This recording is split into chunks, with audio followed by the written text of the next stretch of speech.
Hi there, I'm Tom Green. I'm an Interactive Multimedia professor here at Humber College.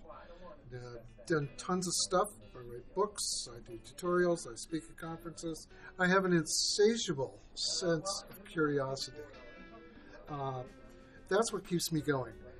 The other thing is that to stay current in the industry, I have to constantly talk to my network and the people I know throughout the industry so that I can keep my skills sharp, so that I can keep my students at least working to current standards. Back when this industry started, and if you want to compare between then and now, there really is no difference.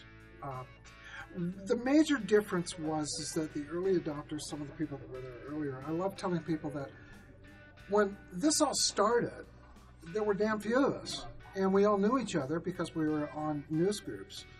And we were very much like monkeys on an island. That's the analogy I use.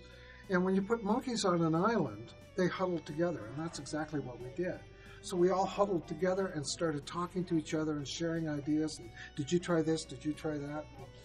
And that sort of set the tone for what is going on today with, open source and sharing of ideas and tutorials and things like that. It started that way, and it's just continued.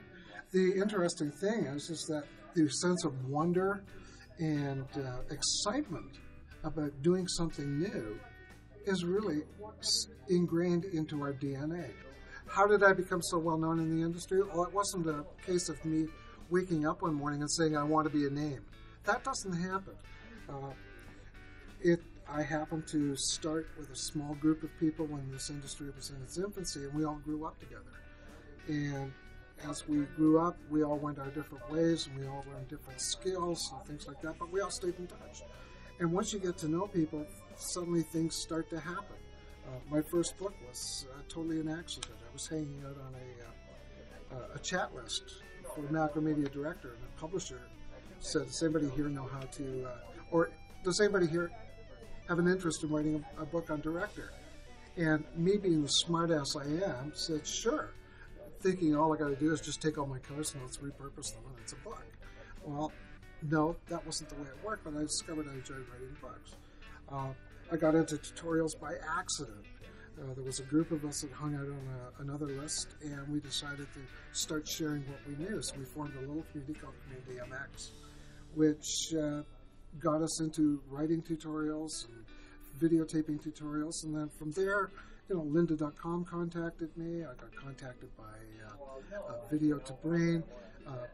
My latest endeavor is with about.com, and I got an email from them out of the blue last October. And it was kind of funny because when I got it, I thought, oh God, here we go. I've never heard of these guys.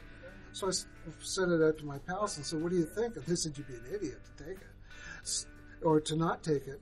So I said, okay, fine. So I looked into it, and basically they said to me, we just want you to write about graphic software. I said, any restrictions? They said, no. I said, pinch me. And so now I get to, explore all this stuff. So a lot of what I do is just following my muse. Look, a shiny thing. Only it turns out to be Illustrator, or shiny thing over there, and it turns out to be Lightroom or something like that. But this is all stuff I can bring into my classes. Well, I don't attend a lot of the conferences for Adobe. What I do is because I am an Adobe Community Leader and an Adobe Education Leader, I get to deal with the community as a whole. We do sessions online with each other. With the teachers, we get together once a year. The education leaders, we get together once a year, and we just share best practices, what we do in class with our students and whatever. And then industry conferences, I get invited to these things because of some of the things I do outside of Humber College. But again, those industry conferences are really kind of cool because I get to meet the guys that are driving the industry and doing the new stuff, and I learn from them directly and then just bring that right into the classroom. But I've been speaking at conferences now for about 15, 16 years. I've been all over the world. The biggest disaster I ever had was at a conference called Web Design World in 2006. It was in Seattle.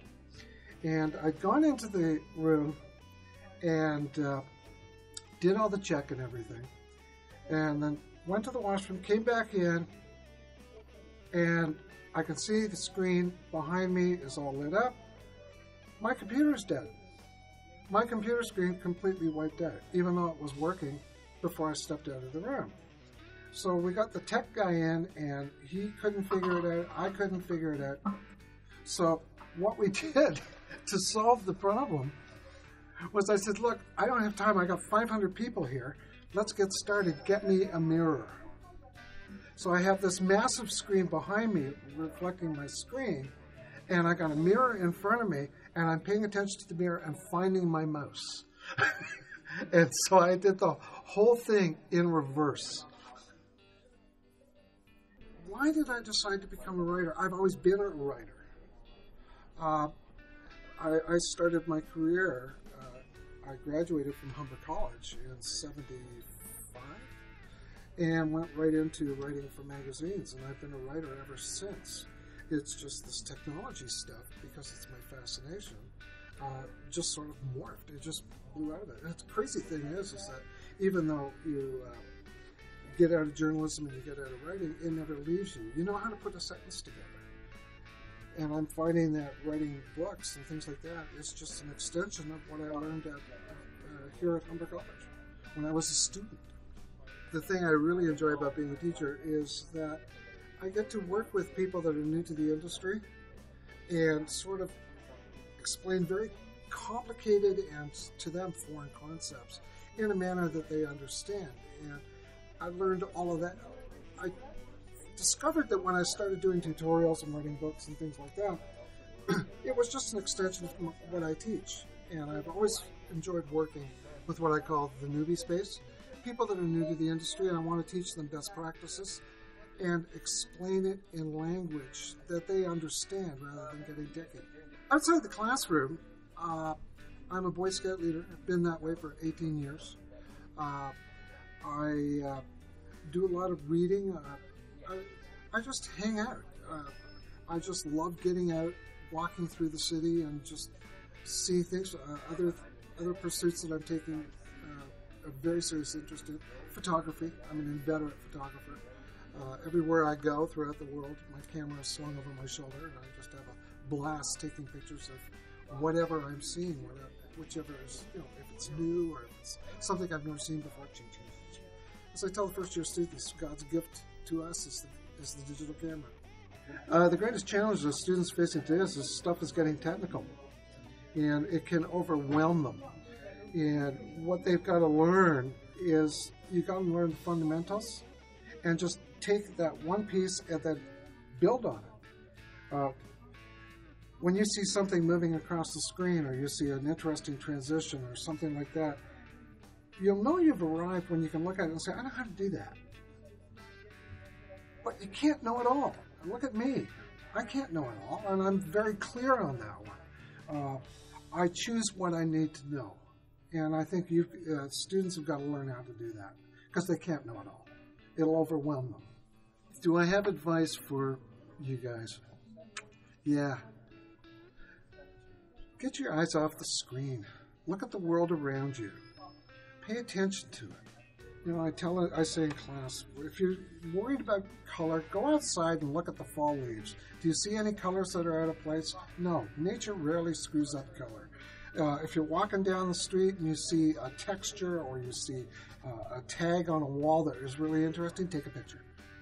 Because you can always use that stuff. Everything inspires. Architecture inspires me.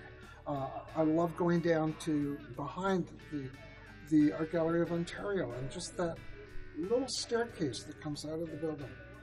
I just love that arc. And then I turn around and there's the Art Gallery, Ontario College of Art, which is nothing more than a pencil box sitting on pencils. How clever. And you don't see that online. So use the world around you to inspire you, because that's where it all comes from. Is there anything else I would like to add? No. The thing that I tell people, though, is the amount of fun you can have in this business should be illegal. And if you find it as illegal as I do, I'm looking forward to sharing a jail cell with you.